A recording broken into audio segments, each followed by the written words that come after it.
years. And this year I just said, I'm going to dry it until it either dies or lives. You know how I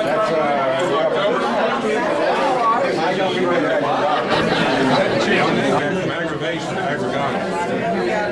I brought the money from Hawaii. It served its purpose.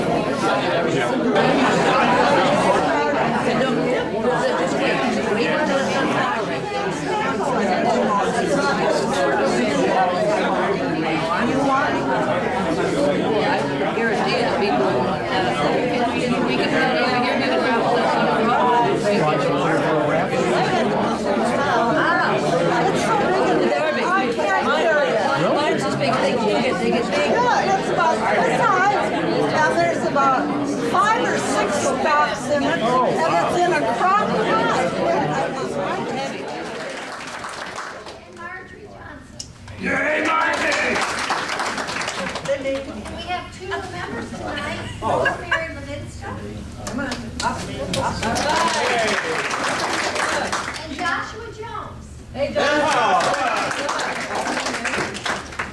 okay, thanks. That puts us, what, way over 125 students? Yeah, wow. So just as I say, our group, you know, over 125 members. And we've only been in existence for, you know, 3 or 4 years here. So we're doing quite well. Jack, the only organization that has more addicts than us is Alcohol Anonymous. Yeah, okay, I'll drink to that. Yeah. Again, thanks. Jeanette, where are you? Thanks for Jeanette. Besides providing this very lovely facility for the society, she's also in charge of the table there with the drinks and snacks and everything. And I've traditionally grown all my orchids in bark and New Zealand sphagnum moss, the stuff most of you probably are used to. Charcoal chunks for the stuff that likes to dry. Then in December of, gosh, what year was it? I was 4 years old, 2008, my son was born. The orchids I was growing under lights in Chicago, almost exclusively. Had a couple thousand plants, orchids, under fluorescent tubes, all in my extra bedroom and my garage. Some stuff would go outside in the summer. But my son's nursery, his room was next to one of the orchid rooms. So that's great. You know, I was also working. My wife was also working, raising a newborn boy. I wasn't able to get into that room and really give those orchids love. I can get in there for, you know, quick times if he was taking a really fail in that particular culture. Most of the stuff in that room were Phalaenopsis and Cattleyas and the like.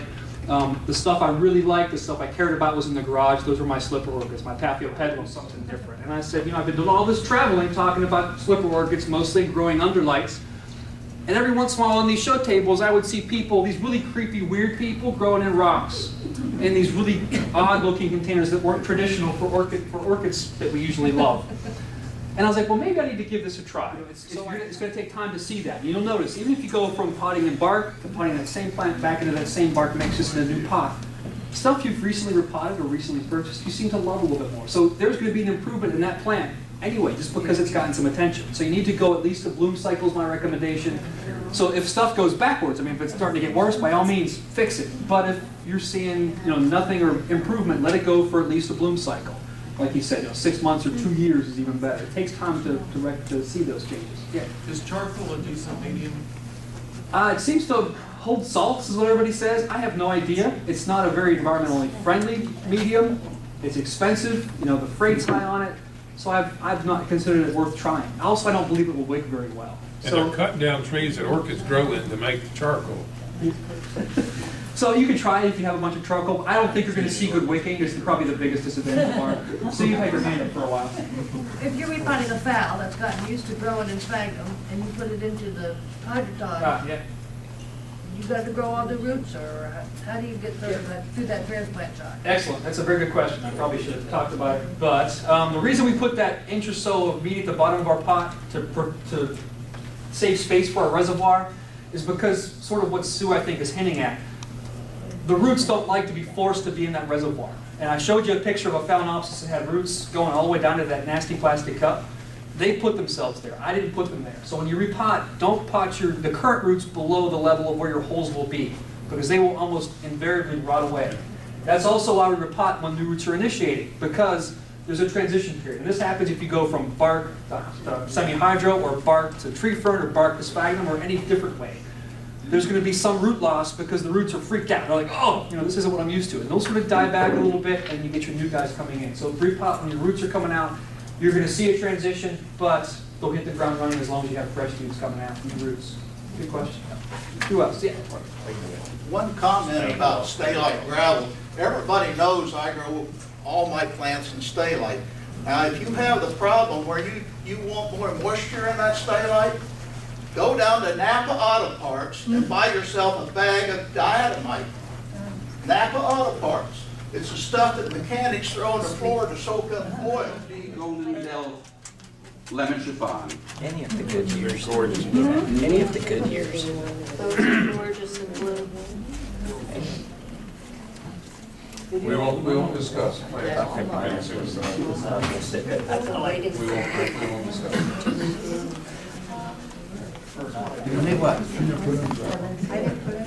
Well, it's a 1-8.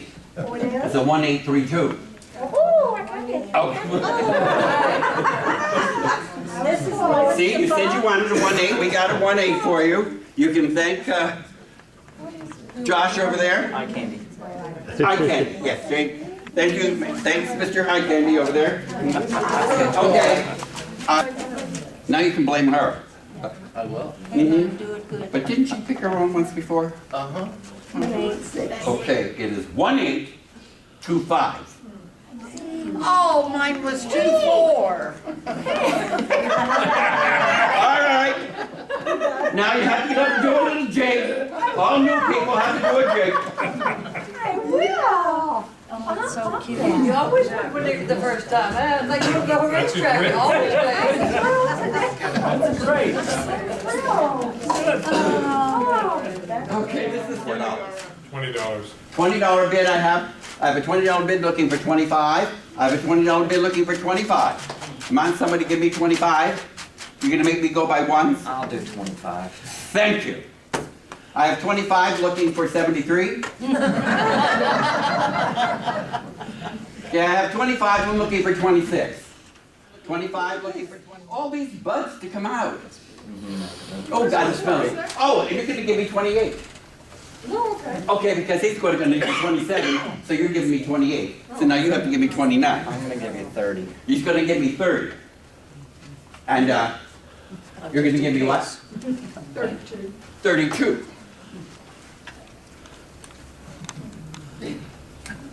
I only brought 30 with me. We'll take a marker. Here, I'll let you borrow some money. Guess what? So you should bidding. He ran out of money because he bought too much stuff down there. That's good. I know it. So guess what? Oh, wait a minute. Florence is going to get into the fray here. You have to watch her because sometimes she raises her eyebrow when I think it's a bid and she says, I never Get out of the did. way so you can see her, please. So, okay, now you're going to give me 33. You're going to give me 35. How did you borrow some money? I'm good. Okay. 35. Do I hear 36? 36? 36? 36? Flow. And you kill me. 35. I need the smaller plants so Amy doesn't recognize them. This one. Okay. Okay. That's a yes? You sure? 26? 27? 28?